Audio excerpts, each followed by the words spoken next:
Happy spooky day! Today we're going to continue on with the Faction Master Tournament with quite the weird and spooky build. This is another battle in the quarterfinals. Now we're moving to the series between Archangel and War God. Archangel coming in hot, quite literally, with Tzeentch. He's got Kairos the Fate Weaver, a couple of Changebringers up in the sky, some Marauders of Tzeentch with spears, and some Chaos Spawn, including the Regiment of Renown Weird Spawn. Very cool choice.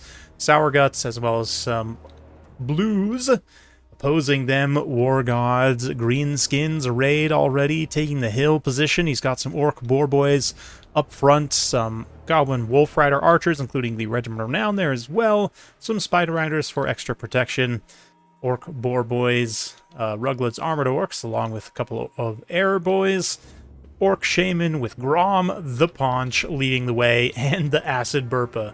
Colossal Squig, we're going to see right off the bat Gaze of Fate being used to snare Grom, and the Changebringers trying to snipe him from the sky. They're going to take some return fire, this unit in particular taking some very significant volleys from Rugluds and from the Skirmish Cavalry.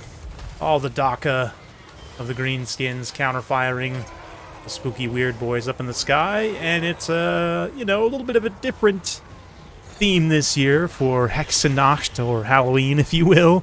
Spooky Day has been changed, according to the ways of Tzeentch, and this time it's a little spooky and weird. We're going to have a little Halloween rave here as the blues and the pinks open up with their glow sticks and put on a light show for the bros that came to party. The lads moving in hot in the front line. Orc boys gonna be clashing with those marauders.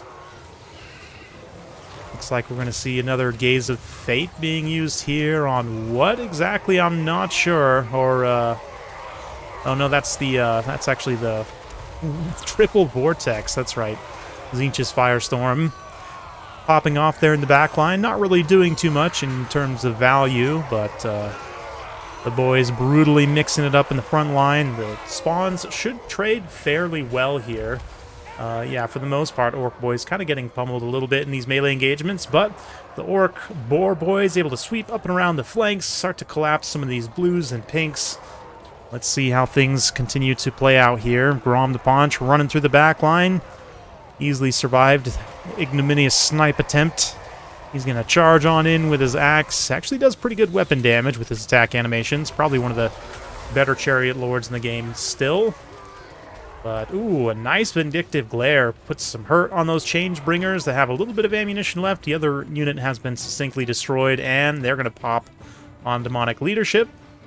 So right away, it's 2.5 minutes in.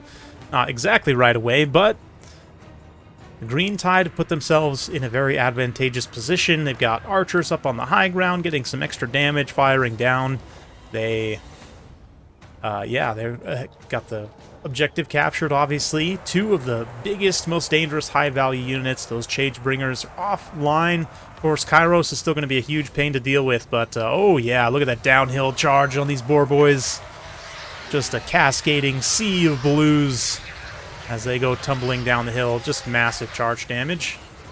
Yeah, the unit's basically half eliminated in one go, and they immediately start demonically crumbling.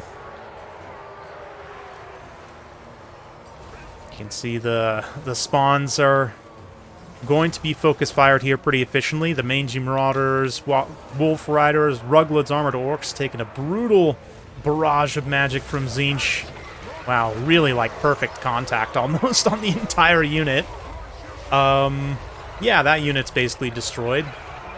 But will it be enough to save Kairos and his spawn? Right now, the spawn are still taking some fairly significant damage from the Wolf Raiders. They generally do such low damage that they have a pretty hard time paying for themselves.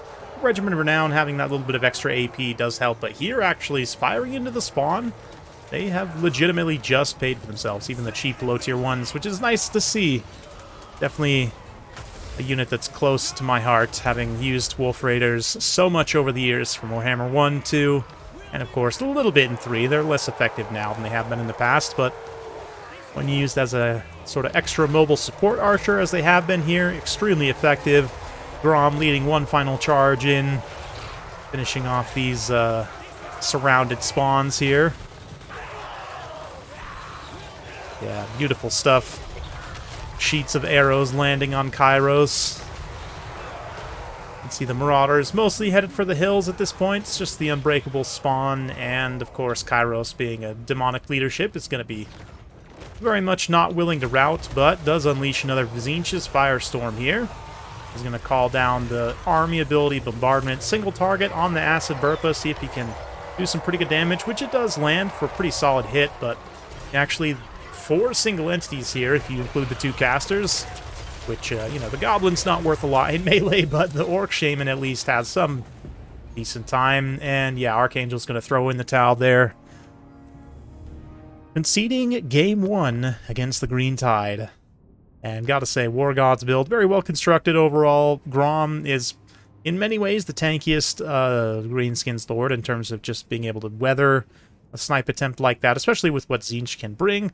Ultimately, Changebringers did not pay for themselves. They are reasonably expensive units, so them being very well dealt with by War God here. He didn't even necessarily have, like, a fermented fungi to pull him out of the sky, or some other kind of hard snare, just really doing it the old-fashioned way with missiles, and the Wolf Raiders definitely playing a big part in that.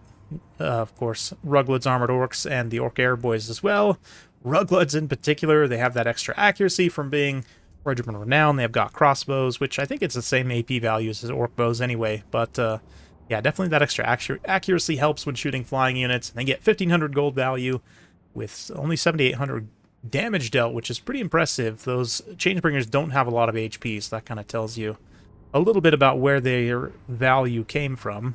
Yeah, the Orc Boys just kind of running down the flanks weren't honestly too opposed here, and I do like the pick of Spawn of Tzeentch somewhat, but unfortunately they're squishy enough that they're going to have a hard time paying for themselves in a lot of instances, and they also do sort of limit your width to a degree, sort of the spawns. You know, Kairos is very solid as well, and then the Changebringers are all kind of, I mean, they're units that are extremely powerful when used well. This maybe spawns the least of the 3, but all sort of a little bit glass cannon in a sense. I mean, Kairos is definitely very survivable if used well, but at the same time, he has some weaknesses. He's not the biggest impact in terms of melee characters, right? He's not going to be able to stand up against the big nasties or really carry melee engagements in any kind of meaningful way outside of casting spells in melee. But, you know, it's like the Spawn, again, they're impactful, but they're also a little bit squishy in that way, sort of a little bit finicky to use. Same thing with the Changebringers, can be a little bit finicky to use, although probably have the highest burst, obviously, of any of those 3 units. But ultimately, Archangel was not able to carry a win here, but don't worry, we've got plenty more games to bring you from this series, and we're moving on to the semis and the finals after that, so be sure to subscribe, like the video if you want some more. Thank you so much for watching. We'll see you next time.